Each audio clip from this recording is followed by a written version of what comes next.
भाई एवं बहनों, नमस्कार, नमो नमः, नमस्कार। आप लोग पढ़ रहे हैं। अब नया फिर प्रारंभ हो रहा है आपका बाबूराम सक्सेना के द्वारा लिखे गए संस्कृत व्याकरण प्रवेशिका है। यही अपने चयन बोर्ड में यही आपका कहने का मतलब वहाँ पर प्रमाणित किताब है।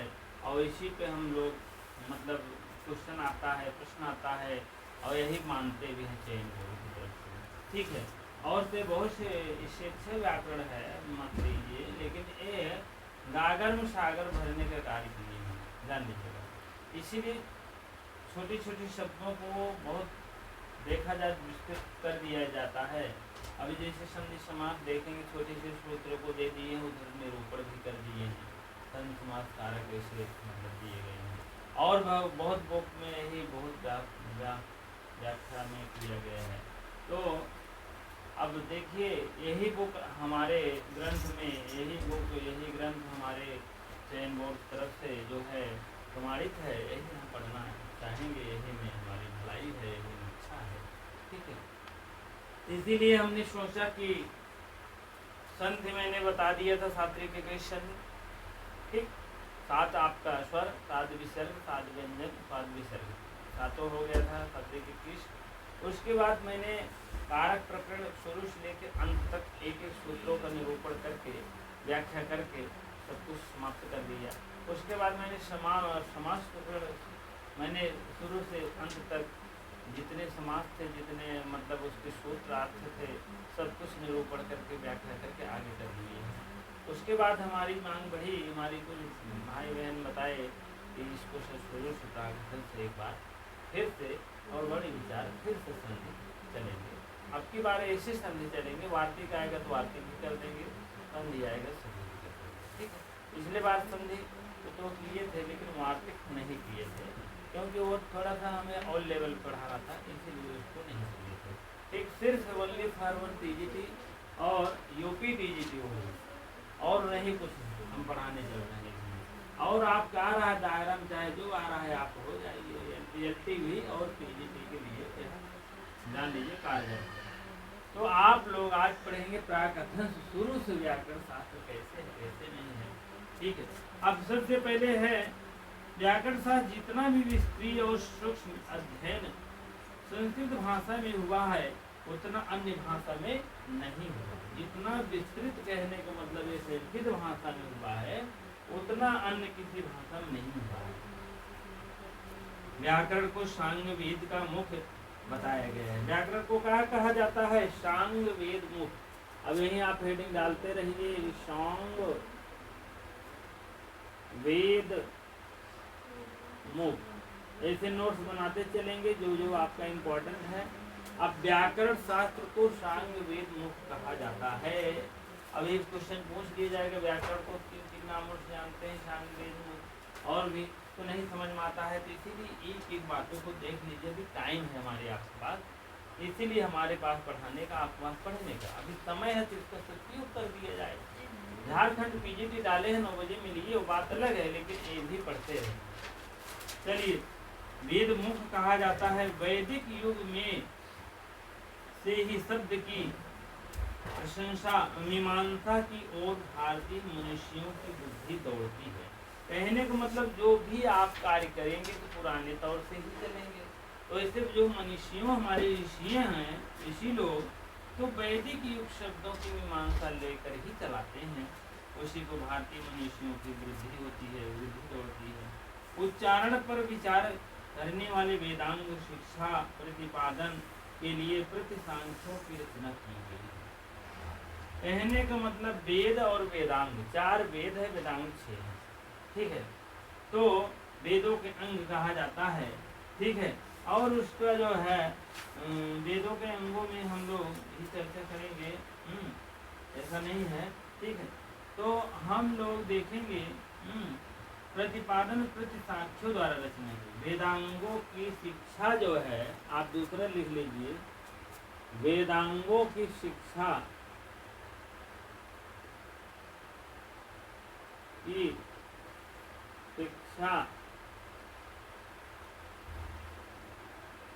इसके द्वारा हुआ है वेदांगों की शिक्षा जो है प्रतिसाक्ष्यों की रचना हुआ है। प्रतिपादन प्रतिसाक्ष्यों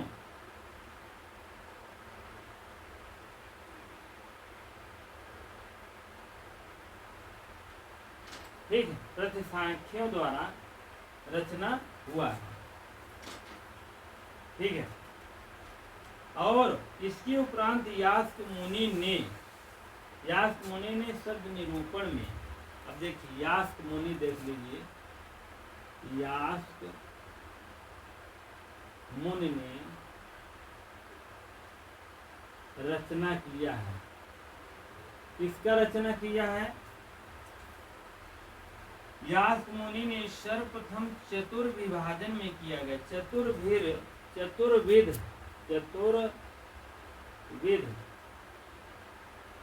विभाजन किया है। विभाजन किया है। अब यास्क मुनि ने क्या चतुर्विभाजन किया है? नाम, पहला तो आप देख लीजिए नाम क्या है। नाम नमक नगरी। दूसरा ख्यात,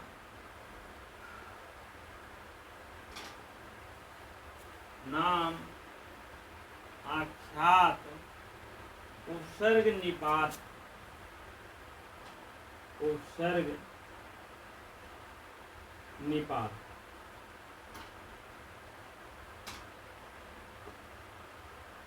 अब देखिए ये तो जो है यूजीसी के थोड़ा सा कोर्स लेकर आता है, लेकिन अब यहाँ मुनियों की चर्चा हो रही है, यास्क मुनि की चर्चा आ गई है। अब यास्क मुनि जो है मुनि की रचना की है। चतुर्विध माने 4 प्रकार के विभाजन कर दिए हैं। किसका किए हैं? 4 प्रकार के, यही जो शिक्षा है इसी को 4 प्रकार के विभाजन कर दिए हैं। ठीक है, नाम, अख्यात, उपसर्ग, निपात को स्थापित किया है। यह सिद्ध करने का तथ्य किए गए हैं कि सारे आधार धातु समूह ही हैं। इन्हीं सिद्धांतों पर पाणिनि ने श्रद्धेय पर आधुनिक निरुक्त विज्ञान अधिकतर आश्रित है। यास्क का समय अनुमान 800 ईसा पूर्व रहा। कह रहे हैं इसी पर आधारित जो है पाणिनि महाराज अपना व्याकरण पेश कर दिए हैं, अपना व्याकरण प्रसारित किए हैं इन्हीं के आधार पर। अब इनका जन्म जो है, आप ऐसे लिख लीजिए, इनका जन्म जो है लगभग कभी कभी हो सकता है अनुमानता यास्क का जन्म है। यास्क नहीं, पाणिनि समझ लो, अभी पाणिनि का आगे आएगा। यास्क का जन्म 800 ईसा पूर्व में हुआ। आप इसको जान लीजिएगा, इस जगह छोड़े, अभी काम है यहाँ। ठीक है, आप लोग आराम से पढ़िए, देखते रहिए फर्स्ट क्लास, उसके बाद एक एक चीजों का निरूपण किया जाएगा। अब आप जान लीजिए यह जो है नाम किसे कहते हैं? नाम किसे कहते हैं? चलिए, नाम किसे कहते हैं? नाम संज्ञा को कहते हैं। कोई भी संज्ञा होती है, कोई भी नाम होता है।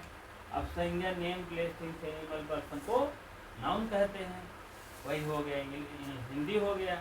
नाम पुरुष, व्यक्ति, वस्तु, स्थान को संज्ञा कहते हैं। ठीक है, व्यक्ति, वस्तु, स्थान, कोई भी जानवर को, कोई भी, इसी को संज्ञा कहते हैं। अब अख्यात क्या है? क्या तो सर्वनाम को कहते हैं? नहीं, अख्यात आपका है क्रिया। क्रिया को अख्यात कहते हैं। अख्यात मीन क्रिया। क्रिया मीन खाना, पीना, उठना, बैठना, चलना, फिरना, लिखना, पढ़ना, भूल जाना, जितनी क्रियाएं होती सब अख्यात में आ जाती है, नाम में संज्ञा आ जाती है। उपसर्ग जान ही रहे, 22 उपसर्ग है, उसमें बताने की बातें नहीं है। ठीक है, 22 उपसर्ग का मतलब होता है प्रा, पर, अप, सम, अव, निस, निस, निर, दुर, दी, भी, अंग, अस, इसी प्रकार से 22 उपसर्ग है, इसको देख लीजिएगा। निपात क्या है आप देख लीजिए। निपात कहते न तुहार निपात हो जाई।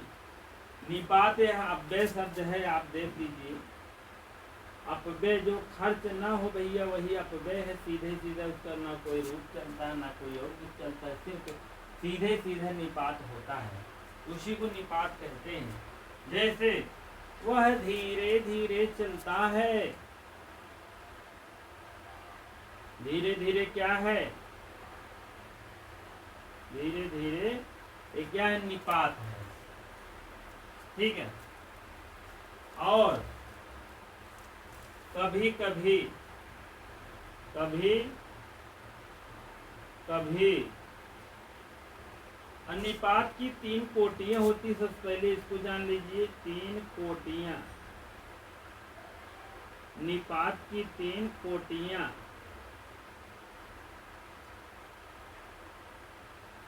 ठीक है भैया, वीडियो जब भी देखिए पूरा देखिए, नहीं तो भगा भगा के देखिए तो मजा नहीं आएगा। जान लीजिए कुछ देखें ना, आगे आगे हेडिंग तो बढ़िया होती है ना। अभी आपको बता दें यूट्यूब इतने बढ़िया हेडिंग दे देंगे, तुरंत होकर देखिए, जान तुरंत आप फंसते हैं। इसीलिए मैं हेडिंग बहुत ज़्यादा नहीं देता हूँ, बहुत ज़्यादा उतावलापन नहीं। कुछ लोग आधा श्लोक को दे दें, आधा थोड़ा वह दे दें। अरे यार, हम कह रहे हैं जिसको देखना है वो देखेगा ही, गुण को देखेगा। अभी क्या है, आपको झांसा देकर दिखाएं, आप 2 लाइन देख करके 2 बात देकर बंद करके दो, अच्छा नहीं रहता ना। लेकिन आप इसमें देखेंगे पूरी बात एक टीजीपी की दृष्टि से, एलपी की दृष्टि से आप पढ़ा रहे हैं। पीजीपी आ रहा है, यूजीसी आ रहा है, झारखंड आ रहा है, आप ले लीजिए, कोई दिक्कत नहीं। लेकिन झारखंड के लिए हम स्पेशल चला रहे हैं 9 बजे, 9 o'clock तक सुन लीजिए। ठीक है। निपात की 3 कोटियां होती। इतनी विस्तारित, इतनी गहन अध्ययन कोई नहीं बताएगा। बता रहे हैं यूट्यूब पे, वो यूट्यूब पर तो आपको वही उतना देंगे जो आपकी जो जरूरत नहीं होगी, जो सब जानते हैं। कहने मतलब जो सब जानते हैं, आप भी जानते रहेंगे, वही वो बताएंगे। वही उतने में वो इतना बता देंगे कि क्या बताएंगे। और जो कुछ करेंगे और बाकी अब ऐसे करते हैं, पैसा वाला काम रहता है। लेकिन मेरा काम वो सब नहीं है भैया। आप लोग मेरे दिल से जुड़े रहो, आप दिल मिलाए रहो बस। ठीक है।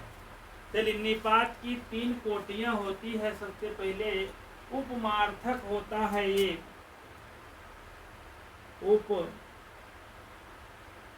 उपमार्थक पहली कोटि है। अब कह रहे हैं कोटि वोटि का हो ही सकत आई जाए, मान लीजिए तो कहा ज्यादा पढ़े रहा दोनों उल्टी न हो जाए। ठीक बा। हाँ, उपमार्थक कर्मोपसंग्रह, कर्मोपसंग्रह। अब आगे और विस्तृत है लेकिन नहीं चलेंगे भाई। पाद पूरण, पाद पूरण ये तीसरा है भैया। पहला है उपमार्थक, दूसरा है कर्मोपसंग्रह, तीसरा है पाद पूरक। पाद पूरक है पाद पूरण, पाद पूरण समझ लीजिए। अब ये समझ लीजिए भैया, हाँ बाबू समझ लीजिए, उपमार्थक क्या है, कर्मोपसंग्रह क्या है, पाद पूरण क्या है। ठीक है। उपमार्थक मतलब किसी को उपमा देकर अर्थ निकालना, किसी के कर्म संग्रह के अनुसार अर्थ निकालना। किसी पाद पूरण का मतलब है, कभी कभी हम श्लोक पढ़ाते हैं, पाद पूरण का मतलब है, आपको हम बता दें, जैसे श्लोक यहाँ तक पूरा हुआ, कभी कभी इसका ना जो हाप है यहाँ लेके चले आए, नान में कर दिए, तो यहाँ जो है पाद पूरण के लिए लगना चाहिए। ठीक है। कभी कभी फालतू शब्द लगा देते हैं श्लोकों को निरूपण, जब श्लोकों की व्याख्या करने के लिए होता है तो हम एक आध शब्द आधा या कोई भी एक वैसे लगा देते, उसका कोई अर्थ नहीं होता है, जान लीजिए। उसको कहते हैं हम पाद पूरण। पाद पूरण मतलब 18, 20, 19 वर्ण होने के नाते से एक कम पड़ रहा तो वही लगा देते हैं। चलिए, इसकी चर्चा हो गई है। अब हम आगे बढ़ते हैं। अब आगे चलते हैं। 800 में इनका जन्म हुआ था, यास्क मुनि का। यास्क मुनि की रचना पढ़ रहे हैं, चतुर्विद माने हैं। इसी आधार पर कौन माने हैं, बाबूराम सक्सेना जी भी, बाबूराम सक्सेना, पाणिनि महाराज भी अपना व्याकरण प्रदर्शन कर दिए हैं इन्हीं के माध्यम लेकर के। संज्ञा को, क्रिया को, स्वर को, अव्यय को इसी प्रकार थोड़ा सा और विस्तार कर दिए हैं। कहते थोड़ा सा यार हमें कुछ काम करे, थोड़ा सा देख ले, म्याद में कैसे है उसका, वैसे देख लेते हैं, वैसे कर लेते हैं, नकल शकल हो गई करत था, वही बात है। अब देखिए, खेद है कि यास के परवर्ती, परवर्ती मीन बाद, पहले एक मतलब के रहा यास कर रहे हैं, ध्यान में रहे, परवर्तिक मतलब बाद होता है। पहले यास्क थे, तब उसके बाद आप पाणिनि महाराज थे। अब उसके बाद देख, परवर्ती पाणिनि के पूर्ववर्ती आचार्यों का उल्लेख मात्र मिलता है। पाणिनि के पूर्ववर्ती इनके में श्लोकों में मिलता है, कहने मतलब उल्लेख मिलता है। उनकी कृतियां पाणिनि के अष्टाध्यायी के कारण, पाणिनि जो अष्टाध्यायी लिखे हैं, क्या लिखे हैं? अष्टाध्यायी लिखे हैं, इनका जो है विस्मृत गर्भ में विलीन हो चुकी है। जो कृतियां पाणिनि के अष्टाध्यायी के कारण जो है विस्मृतियां गर्भ में विलीन, और भी जो यास्क मुनि लिखे हैं या जो है और भी संग्रह लिखा गया है, जब पाणिनि के अष्टाध्यायी आई और भी कृतियां जो हैं उनकी गर्भ में चली गई हैं। ठीक है, चलिए अब देखिए और क्या हुआ है। विस्मृत गर्भ में हो चुकी है। अपसली, कृष्ण, शाकल्य, षटकायन और इंद्र प्रभृत वैयाकरणों में और अष्टाध्यायी में और तथा टीकाओं में मिलता है। ठीक है, अब बताइए। ठीक है, हाँ, और भी ये कह रहे हैं जो विलीन हो चुकी, उसके बाद अपसली,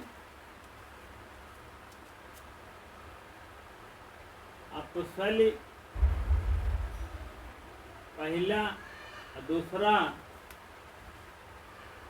कृष्ण,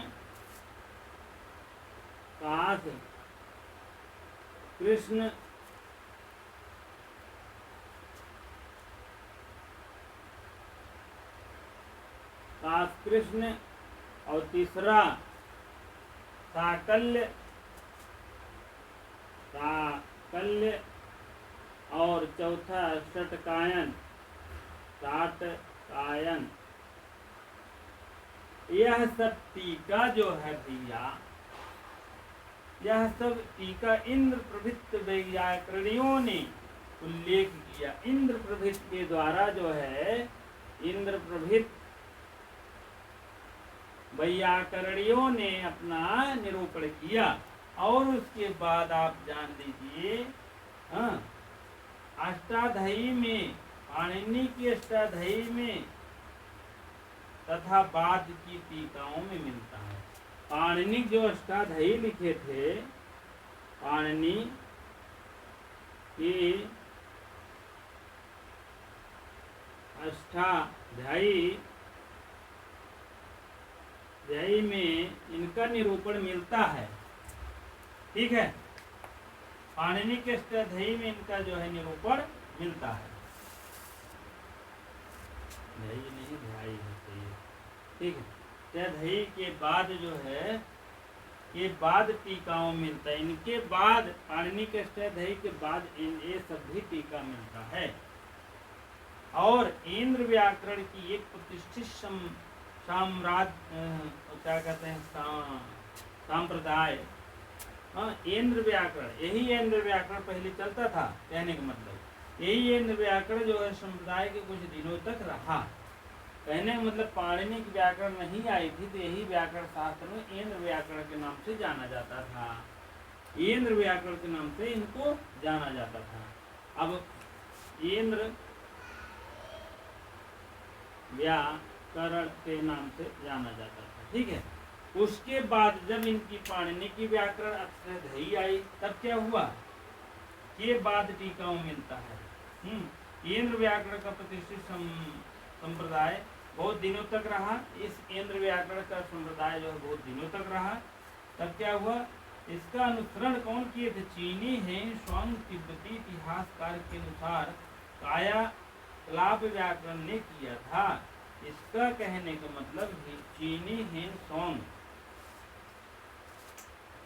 चीनी हेन सांग, चीनी हेन सांग तथा तिब्बती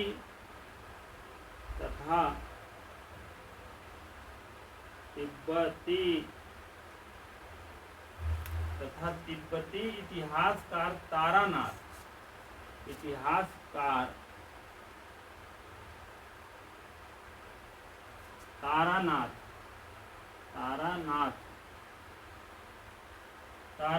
ने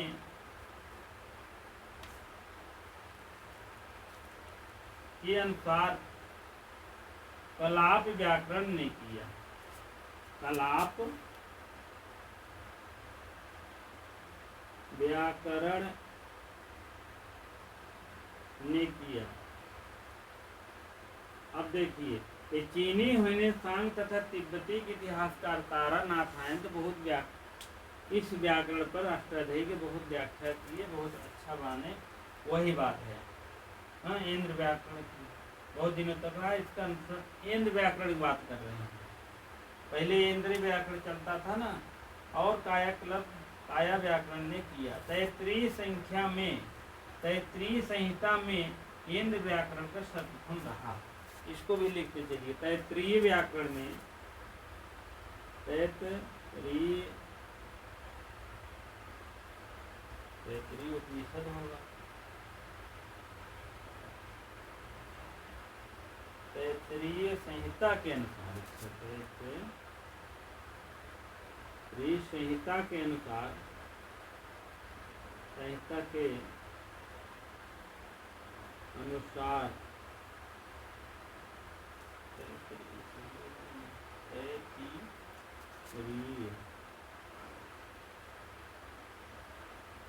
तैत्तिरीय संहिता के अनुसार इंद्र व्याकरण सर्वप्रथम स्थान रहा। इंद्र व्याकरण जो था, इंद्र व्याकरण तैत्तिरीय व्याकरण के अनुसार जो है इंद्र व्याकरण सर्वप्रथम रहा, सर्वप्रथम रहा।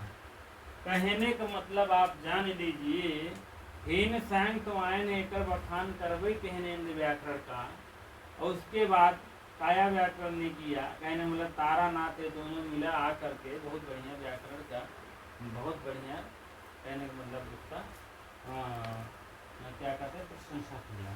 और तैत्तिरीय संहिता जो है, तैत्तिरीय संहिता के अनुसार आप देखेंगे इंद्र व्याकरण भी वहाँ पर सर्वप्रथम रहा। कहने का मतलब उसमें भी प्रशंसा हुआ है तैत्तिरीय संहिता में। अब और क्या है आगे, डॉक्टर वर्निल ने इस मत पर लिखा है, डॉक्टर वर्निल, हाँ चलिए, डॉक्टर वर्निल ने क्या कह रहे हैं आप उसको सुनिए। डॉक्टर वर्निल ये कह रहे हैं कि इस मत की पुष्टि के लिए तमिल व्याकरण और तोलपियम, तमिल व्याकरण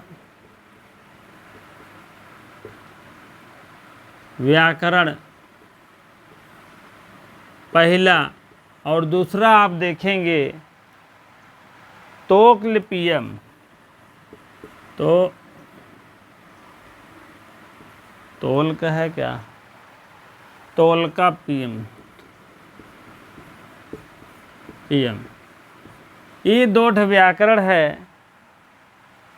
देखिए, ये डॉक्टर वर्निल ने कह रहे हैं तमिल व्याकरण और तोलकापियम, ये दो की इंद्र व्याकरण से समानता दिखलाई देती है। यह दोनों समानता दिखावत बा, समानता किसका, इंद्र व्याकरण का, इंद्र व्याकरण की समानता दिखाई देती है, दिखाई देती है।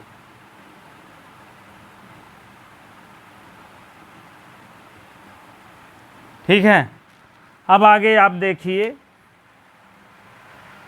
और समानता दिखाई देगी। यह स्थापित किया जाता है कि इंद्र व्याकरण ही सर्वप्रथम था। मतलब इससे ये लगता है कि सर्वप्रथम क्या था, सही बात है कि इंद्र व्याकरण सबसे पहले चलता रहा।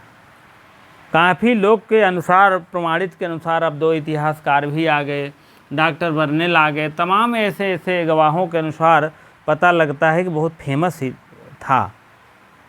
समानता के अनुसार मत स्थापित करते इंद्र व्याकरण ही सर्वप्रथम था और इसका अनुसरण करके कातंत्र और व्याकरणों की रचना हुई। वररुचि और वेडी, इसको आप देख लीजिए। वररुचि और वेडी,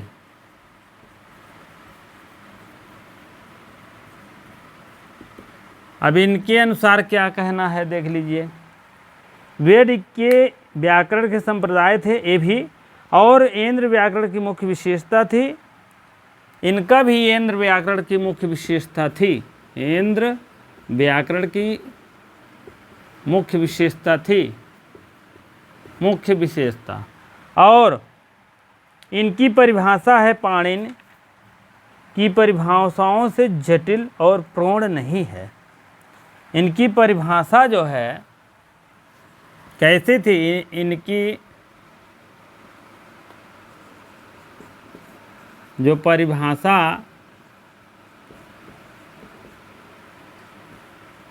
है, परिभाषा थी जटिल प्रौढ़ नहीं थी, जटिल और प्रौढ़ नहीं थी, प्रौढ़ नहीं थी। तब कैसे थी, इसका मतलब सरल थी। इंद्र व्याकरण मुख्य इनकी बररूपी और वेद की परिभाषा जो है जटिल और प्रौढ़ नहीं थी। कहने का मतलब इंद्र व्याकरण के अनुसार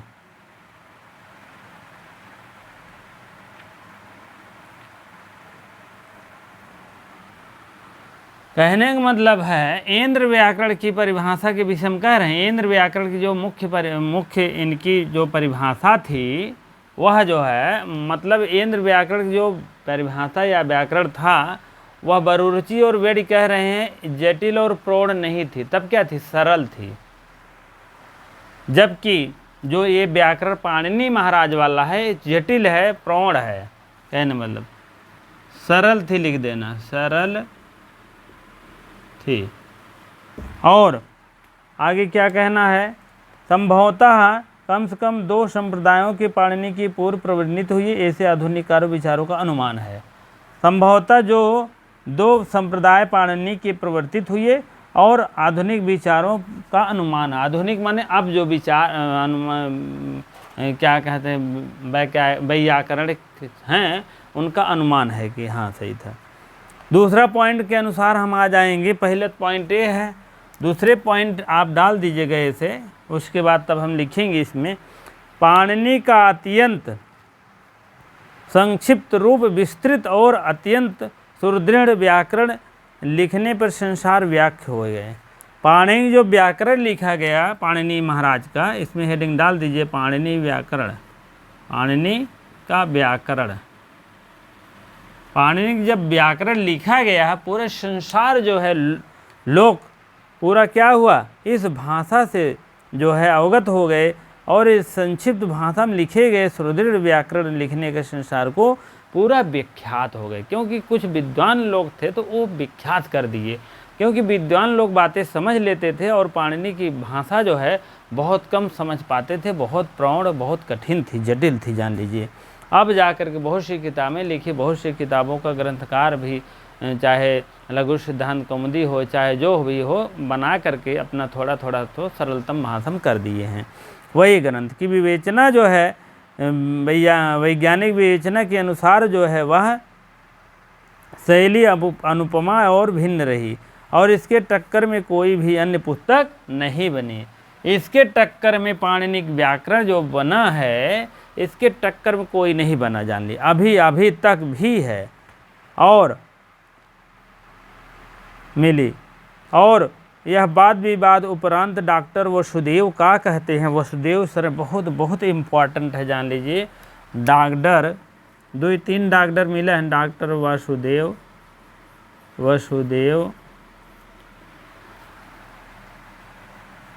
वासुदेव शरण अग्रवाल ने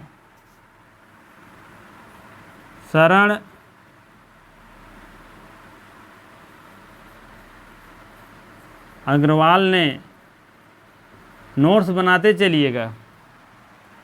अग्रवाल ने पाणिनि का समय, पाणिनि का समय निर्धारित कर दिए हैं। क्या माने हैं? 500 ईसा पूर्व से 400 ईसा पूर्व। 500 ईसा पूर्व से 400 ईसा पूर्व माने जाते हैं, ईसा पूर्व माने जाते हैं। ठीक है, 500 से 400, कुछ 350 450 मानते हैं। ठीक है, बीज निश्चय किया है। मैक्स मूलर ने इनकी, अब देखो मैक्स मूलर अपन नियम लगावत हैं, अग्रवाल साहब तेज हैं, ये पूछा भी जा सकता है डॉक्टर वासुदेव शरण के अनुसार क्या है और डॉक्टर जो है फला सिंह के अनुसार क्या है।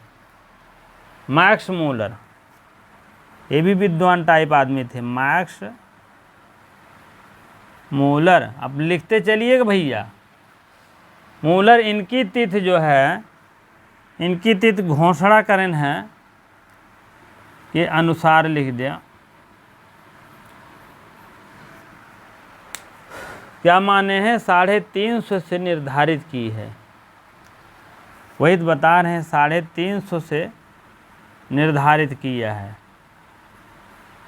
निर्धारित 350 450 माने होंगे, जान लीजिए, लेकिन 450 नहीं लिखा गया है। ठीक है, अब पाणिनि महाराज के हेडिंग थोड़ा ऊपर डालेंगे और उनके विषय में आगे हम बढ़ेंगे। ठीक है, हाँ, पाणिनि अष्टाध्यायी लिखे हैं।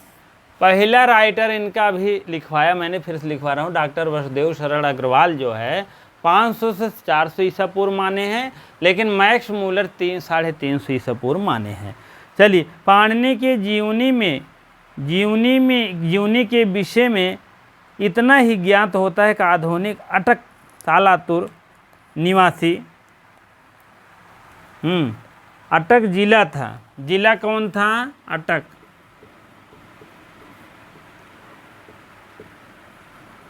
अटक था, जे जाए वहीं अटक जाए। और ग्राम सालातुर ऐसे लिख लिया प्रेम से, पूछा जाता सालातुर, सालातुर ग्राम के अधिवासी थे या निवासी थे। पतंजलि के महाभाष्य से पता चलता है कि उनकी माता का नाम दाक्षी था। पतंजलि के महाभाष्य से, महर्षि पतंजलि के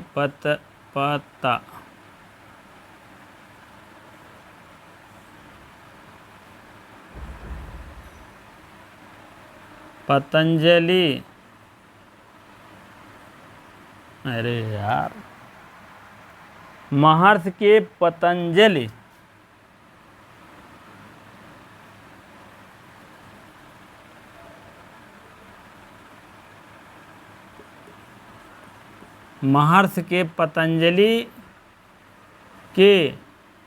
पतंजलि कहाँ? महाभाष्य, महाभाष्य से पता चला कि माता का नाम क्या था? दाक्षी। कि पाणिनि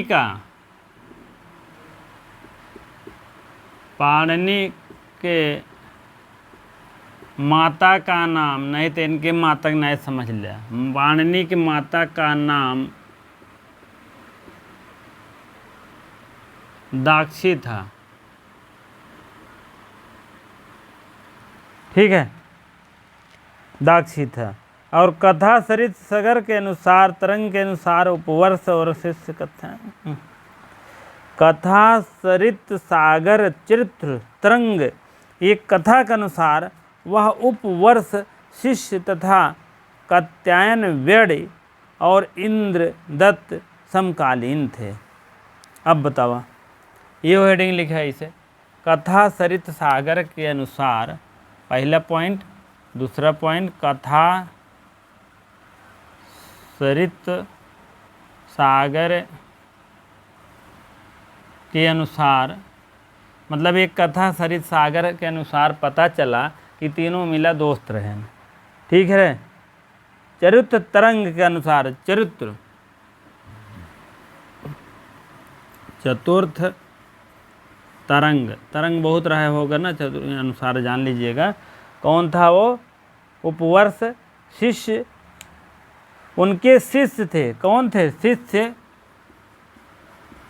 शिष्य तथा कात्यायन, कात्यायन, कात्यायन, वेडी, वेडी और वेडी,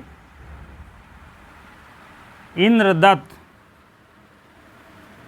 इंद्रदत्त, इंद्रदत्त, ये तीनों जो है क्या थे? समकालीन थे। इधर ले लीजिए, समकालीन मतलब थे। कथा सरित सागर के अनुसार चतुर्थ तरंग से पता चला कि शिष्य थे और कात्यायन, वेद और इंद्रदत्त ये सब समकालीन थे, कोई ऐसी बात नहीं है। और आगे देख लीजिए, जो इम्पोर्टेंट है लिख ले रहे हैं। और पंचतंत्र के श्लोक के अनुसार, अब पंचतंत्र ऐसे लिखते चलिए फटाफट। पंचतंत्र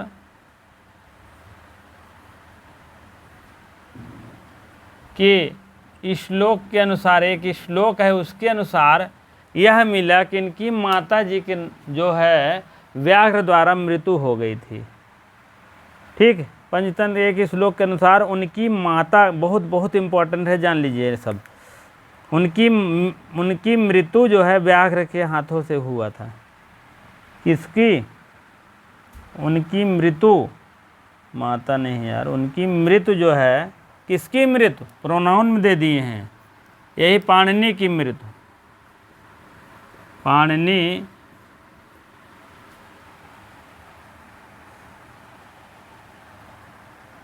पाणिनि, पाणिनि होनी चाहिए यार, पाणिनि, पाणिनि की मृत्यु जो है,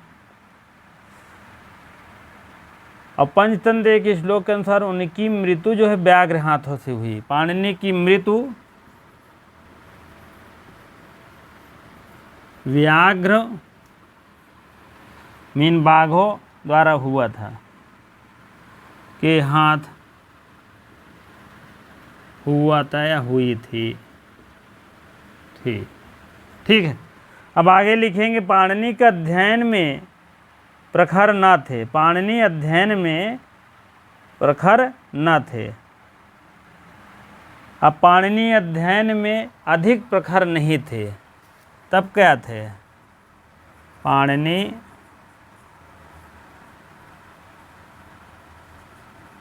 अध्ययन में अधिक प्रखर नहीं थे, प्रखर नहीं थे। ठीक है। ये सब आप लिखते चलिए, प्रखर नहीं थे। अब जो भी हो, इतना बढ़िया तो लिखे हैं, प्रखर ना थे। और वो इनसे इससे कुछ निराश हो करके उन्होंने तपस्या की, भगवान शंकर को प्रसन्न करके डमरू से निकले ध्वनि समूह को माहेश्वर सूत्र माना है। तपस्या के बाद अब अगला लाइन लिखो। इनको का मतलब जान लो पाणिनि के। इनको शंकर की तपस्या के बाद, शंकर भगवान की तपस्या के बाद ज्ञान मिला और जिससे डमरू से आवाज़, शंकर के डमरू से आवाज़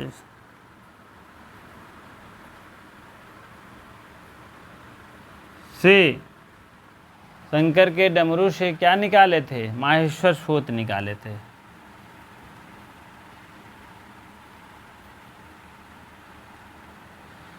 माहेश्वर सूत्र माहेश्वर सूत्र का ज्ञान प्राप्त हुआ, ऐसे इस पूरा व्याकरण लिख डालन।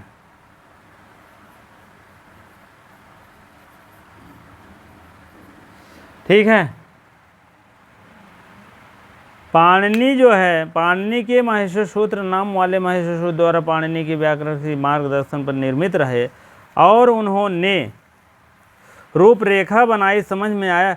अब जैसे डमरू ढम ढम ढम ढम बाजत बने, डमरू बाजत बने, लेकिन शंकर भगवान कितनी तपस्या कर दिए थे, कोई डमरू में पाणिनि महाराज फिर आयुड़ा ले रहे के होंगे बड़ता है बड़ा तड़े झबाई गड़ा दस कप चढ़ता कप, इस टाइप उनको आवाज़ सुनाई दिया, जान लीजिए।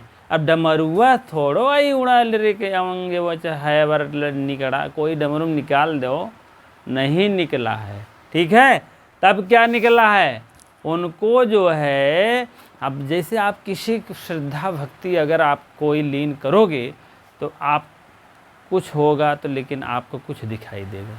एक तृतीय नेत्र आ जाता है, जैसे शंकर भगवान का तृतीय नेत्र आ गया था, तो ऐसे पाणिनि महाराज का आ गया होगा एक तृतीय नेत्र।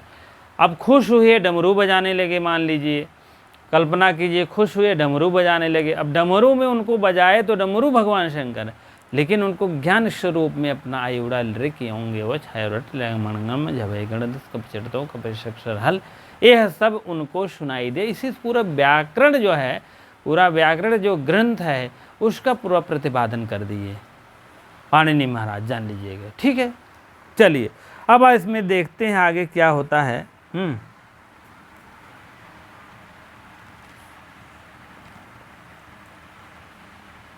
अब इनके मार्गदर्शन निर्मित प्रतीत हुए, उन्हीं के बताए गए मार्ग पर पाणिनि ने समस्त अष्टाध्यायी बनाई। उन्हें शंकर भगवान जो बताई गई है, तो उन्हीं के द्वारा बताए गए मार्ग पर चल करके यह क्या बनाई, अष्टाध्यायी बनाई। और रूपरेखा गुरु की ही बनाई, समझ में पड़ती है। उन्होंने ग्रंथ की रचना जनश्रुति है। जनश्रुति का मतलब ऐसे लोगों के द्वारा अपने गुरु से सुनी थे। पाणिनि के निधन तिथि त्रयोदशी हुआ था। पाणिनि के जो निधन तिथि था, पाणिनि का निधन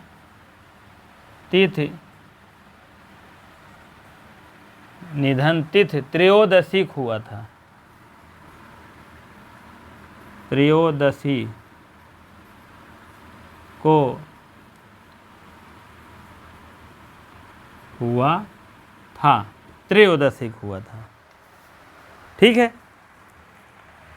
इस पर वैयाकरण ने, आज भी विद्वान व्याकरण नहीं पढ़ते हैं। आज भी व्याकरण के जो वैयाकरणी होते हैं, व्याकरण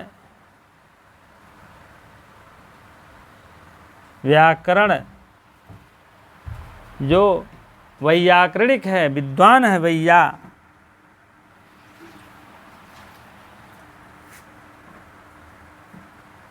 इन विद्वान आज भी व्याकरण नहीं पढ़ते,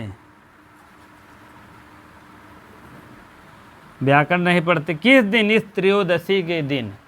इसीलिए जान लीजिए, जब भी आप संस्कृत विद्यालय में पढ़ेंगे, चाहे दसम या दसमोत्तर, जैसे इंटर या बीए क्या कहते हैं उसको, हाँ, और बीएड अगर वहाँ से करेंगे तो आपको खुद पता चलेगा, हम लोग खुद किए थे।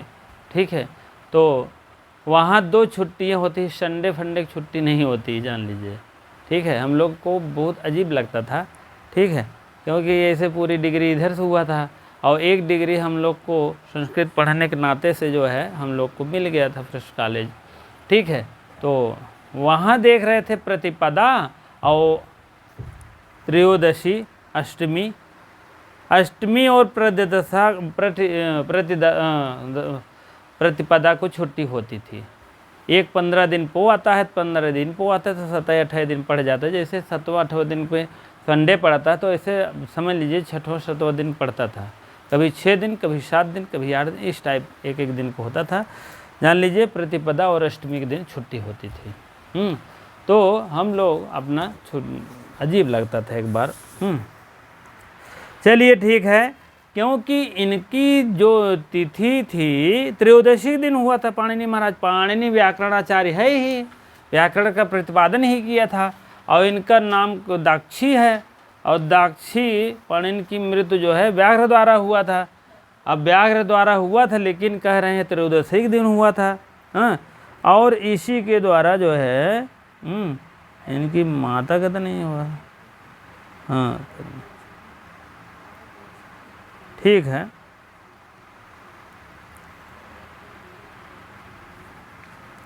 इनकी मृत्यु जो है व्याघ्र द्वारा हुआ था, कहने का मतलब। ठीक है, व्याघ्र में कोई बाघ आ गया था, उसी के द्वारा हो गया था। पहले ये सब चलता भी था बहुत ज़्यादा, अब तो शेर बाघ दिखाई नहीं देते हैं। जब तक आप सुंदरबन चला ना जा, इसके पहले दिखाई नहीं दे, गेंडा दिखाई नहीं दे, जब तक ले आप एक सिंह वाला वहाँ आसाम के वाले में ना चला जा। ठीक है, तो कहने का मतलब पहले व्याघ्र हो गए, इसे सब दिखाई देते थे, शेर बाघ चीता, कोई ऐसा नहीं था कि यहीं पर है। ठीक है, पाणिनि की माता दाक्षी नाम है, और इनका जो है मृत्यु व्याघ्र द्वारा हुआ था। मृत्यु जो है त्रयोदशा के दिन हुआ था, और शंकर के ज्ञान से प्राप्त हुआ था। इसी से माहेश्वर सूत बना। 14 माहेश्वर सूतों का निरूपण किए। पंचतंत्र 2 श्लोक पाणिनि और मृत्यु व्याघ्र द्वारा पंचतंत्र में मिलता है, कथा साहित्य मिलता है। पतंजलि महाभाष्य पता चले कि इनके नाम दाक्षी है। तो मतलब ऐसे ऐसे क्वेश्चनों को पूछ सकते हैं। पतंजलि के अनुसार महाभाष्य पाणिनि की माता का नाम कैसे पता चला? पतंजलि के अनुसार, महाभाष्य के अनुसार, दोनों के अनुसार कोई नहीं। ये सब क्वेश्चन बन सकता है। आप लोग बढ़िया से इसको एक तरफ से नोट्स बनाते चलिएगा, हमारा कहा करिए तो। अब भाई अपना कहा करना है कहीं, भाई यार सब कुछ दिया गया है किताब में, क्या मतलब है? तो उन्हें एक मतलब निकलता है बाद में। बार बार आपको भले विद्वान है, हम नहीं कह रहे हैं कि यहाँ कोई संस्कृत टीजीटी दे रहा तो कुछ नहीं है, लेकिन इसको लिखने से, बार बार लिखने से, पढ़ने से भैया जानते हो ऐसे निगाहवा रहा था, गलत हो ही जाता क्वेश्चन हुआ। जान लीजिए, ऐसे देखते ही देखत चला जाता है आदमी। एक क्वेश्चन 4 नंबर तो गई इकट्ठे ही। तो इसीलिए हम कहते हैं बार बार आप इसको आप नोट्स बनाते चलेंगे ना, तो आपके ही फायदेमंद रहेगा। ठीक है, अब हम कल से मतलब अगले टर्न पे तीसरे का निरूपण करेंगे। दूसरे तक हो गया है, जान लीजिए दूसरे का हो गया है। अब देखिए त्रयोदशम में पढ़ते पढ़ाए जाते हैं, आज भी नहीं पढ़ते पढ़ाए जाते हैं। कौन? विद्वानों की व्याकरणों के द्वारा त्रयोदशी दिन मृत्यु हुआ था। तीसरा है इनका अष्टाध्यायी समय 4000 सूत्रों का निरूपण किया था। अगले टर्न पर बताएंगे, सब कुछ बताएंगे, घबराने की बात नहीं। थोड़ा सा धैर्य धारण रखे रहो, प्राकथन आप पढ़ते रहो। आप बाबूराम सक्सेना ओपन कर लीजिए, कोई ये नहीं कि अन्य ग्रंथ से पढ़ाऊँगा, आप खुद देखते रहिए। पेज नंबर 26 आज हो गया है, कल 27 चलेंगे। थोड़ा सा 3 इधर ले लेंगे, तब उसके बाद तब आगे बढ़ेंगे। चलिए ठीक है, चलिए काफ़ी देर हो चुकी है। आप लोग इसी प्रकार से आप लोग इतना देर वीडियो में बने रहने के लिए बहुत बहुत धन्यवाद। वीडियो को सबसे पहले लाइक शेयर कर दिया करिए। जो भाई बहन सब्सक्राइब नहीं किए हैं अब कर लीजिए, जान निकाल दूँ क्या? आप लोग अवश्य कर लीजिए। जो किए हैं तो उनके लिए बहुत बहुत धन्यवाद। हमारे लिए धन्यवाद मतलब उनके लिए प्राप्त हो, और हमारे लिए एक धन जो है बहुत कुछ मतलब समझते हैं। क्योंकि मैं एक शुरू से लेकर अंत तक आपको जो भी बताऊंगा पूरी तरह से बताऊंगा। जो हमारे पास व्यवस्थाएं हैं उसी पर हम लेकर के चलेंगे, और थोड़ा सा आप धैर्य धारण करेंगे तो अगली व्यवस्था आपके पास सामने पेश हो जाएगी। कम ही दिनों में अच्छी व्यवस्था हो जाएगी। धीरे धीरे धैर्य धारण रखे रहिए बस। क्योंकि जानते हैं कोई भी कार्य होता है तो एक सही मान लीजिए नहीं हो पा रहा है, नहीं उतना। अब डायरेक्ट डिजिटल बोर्ड ला दूँ, ये ला दूँ, वो ला दूँ, तो इकट्ठे ही नहीं हो पाएगा भैया। धीरे धीरे हो जाएगा। आप मेरा कहाँ मानते चलिए, थोड़ा सा आप उत्साहित हमको करते रहिए, मनोबल देते रहिए, जिससे लाइक शेयर कमेंट ये सब देते रहिए। ठीक है, तो और सब कुछ हो जाएगा, कोई दिक्कत नहीं है इसमें। हाँ, और तो मान लीजिए बाकी जो है ही, लेकिन ये है कि आपको शुरू से अंत तक जो भी ज्ञान है, अंदर की बातें हैं, जितना हो सकेगा हमारे में ज्ञान है जहाँ तक है, और वही अंदर जाने का प्रयास करेंगे जिससे कि आपके कोई भी क्वेश्चन न छूटे, क्योंकि अभी आपके पास बहुत समय है, 5-6 महीने, नवंबर दिसंबर तक होगा जो भी है, लेकिन अभी कोई आशा नहीं है। चयन बोर्ड भंग होगा, फिर लोक सेवा आयोग भंग होगा, दोनों आयोग होगा, क्या होगा क्या नहीं, टाइम है। आप कुछ मत करिए, राजनीति की बातें न करो, न दंगा प्रशांत, न कुछ करो। सरकार की जो भी आपका काम है उनका आपका करे नहीं दीजिए। आयोग का काम है करेगी, आप भी अपना रिक्वेस्ट पूर्वक जाकर कह सकते हैं पेपर कराने के लिए, और भी बातें कर सकते हैं, हम और कुछ नहीं कहेंगे। लेकिन ये है कि अभी आपको मौका मिला है तो आप सिर्फ पढ़ाई पर ध्यान दीजिए बेस्ट, क्योंकि मेरिट इतनी हाई चली गई है। तो इसीलिए क्या होता है ना, कुछ लोग तो चलते चलो यार धरना दो, चलो यार ये करो, चलो यार वो करो, चलो यार सीट बढ़ो, चलो यार वो करो, तमाम बात करेंगे, उसी में साल भर चला जाएगा, तब तक आएगी डेट। आपका बतावा कौन किताब पढ़ी, कौन किताबी खन के गाड़ी ले बतावा। अब ये बतावा साल भर तो धरना दे है, साल भर सीट बढ़वाया है, साल भर मेंबर नहीं है उसको ढूंढ रहे हो तुम, हाँ अध्यक्ष नहीं है ढूंढ रहे हो आप। तो ये सब काम भैया अपना नहीं है।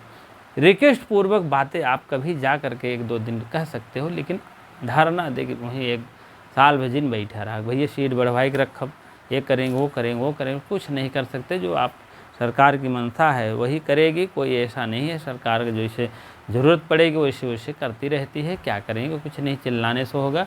हाँ तो हम तो यही कहेंगे सिर्फ शांति टू शांति। आपकी जो सीटें आई है खाते में, आप तुरंत आप एक सीटें मान चल के आप पढ़िए बस।